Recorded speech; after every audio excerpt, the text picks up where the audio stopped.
তীব্র গরমে বলতে গেলে হাঁসফাঁস করছে জনজীবন। আর এই মুহূর্তে দাঁড়িয়ে প্রত্যেকের মাথায় হয়তো এসির বাতাসের কথা মনে পড়ে কিংবা ঠান্ডা জল।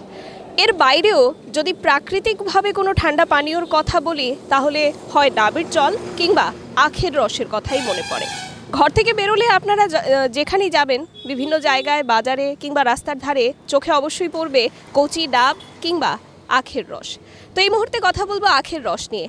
আমি এই মুহূর্তে দাঁড়িয়ে রয়েছি খয়েরপুরে এবং খয়েরপুরেই একেবারে জাতীয় সড়কের পাশেই দেখতে পাচ্ছি যে বিভিন্ন জায়গায় আখের রস বিক্রি করা হচ্ছে।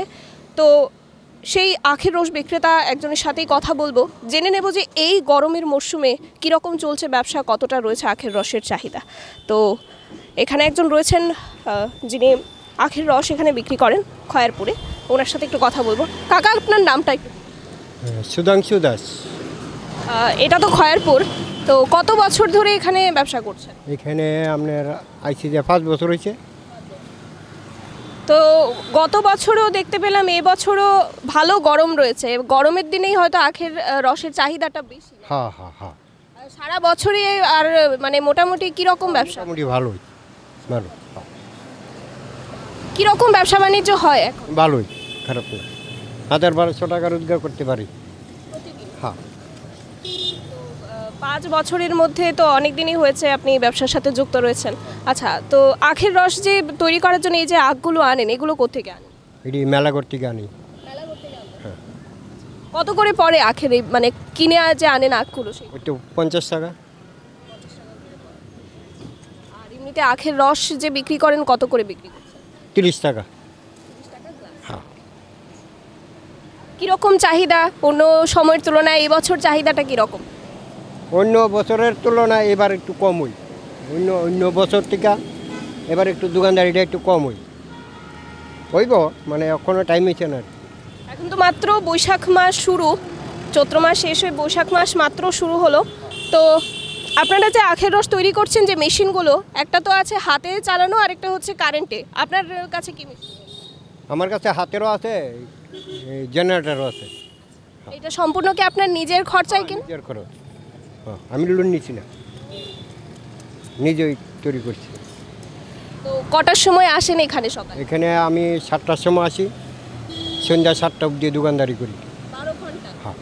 12 ঘন্টায় মোটামুটিভাবে কীরকম রোজগার? ওই তো 1000-1200 টাকা রোজগার মালিক টালিক দিয়া।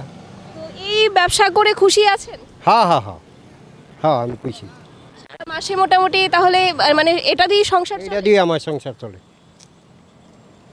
আমি 2টা মেয়ে বিয়ে দিছি, ইডি দিও। তো কোনো রকম সরকারি সহযোগিতা চান? সরকার তো ওখানে দেয় না, বুঝছেন না। সরকারের কাছে করলে তো লোন চামো, এবার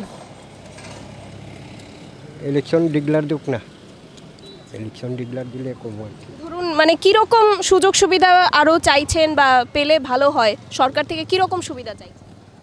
একটা লোন টোন নিলে মনে করেন ভালো একটা মেশিন নেবো, বুঝছেন না, একটা ভালো মেশিন নেবো। তো এই মেশিনটা দীর্ঘ 5 বছর যাবত এই একটা মেশিন দিয়েই ব্যবসা? না, এই লইয়া 2টা, একটা পাল্টা লেছি। মেশিনে কীরকম দাম পড়ে?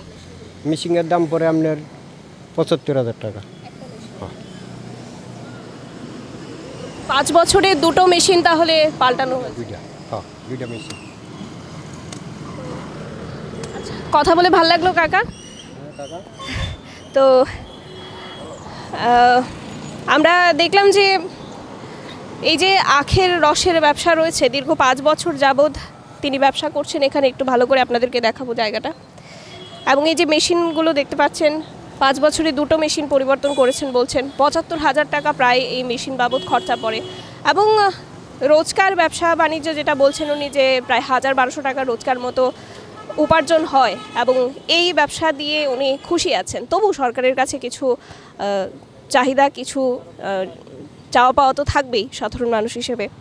তো এই যে গরমের সিজনটা চলছে, বা বলতে গেলে বৈশাখ মাস নয়, শুধু চৈত্র মাসের শেষের দিক থেকেই কিন্তু এবছর গরমটা ভারী মাত্রায় পড়তে শুরু করে দিয়েছে। এবং এই সময়ে দাঁড়িয়ে বাজারে যারা এরকম ক্ষুদ্র ব্যবসায়ীরা রয়েছেন, যারা আখের রস বিক্রি করে সংসার প্রতিপালন করছেন কিংবা ডাবের জল বিক্রি করছেন, ডাব বিক্রি করছেন, তো এই যে ক্ষুদ্র ব্যবসায়ীরা রয়েছেন ওনাদের মাধ্যমে বা ওনাদের যে ব্যবসা বাণিজ্য রয়েছে এইগুলোর মাধ্যমে শুধু ওনারাই ওনাদের সংসার প্রতিপালন করেন এমনটাই নয়, আমরাও যখন ঘর থেকে বেরোই তখন এই গরমে, এই হাঁসফাঁস করা গরমের মধ্যে কিন্তু এই আখের রসগুলো খেয়ে আমরাও কিছুটা তৃপ্তি বোধ করি।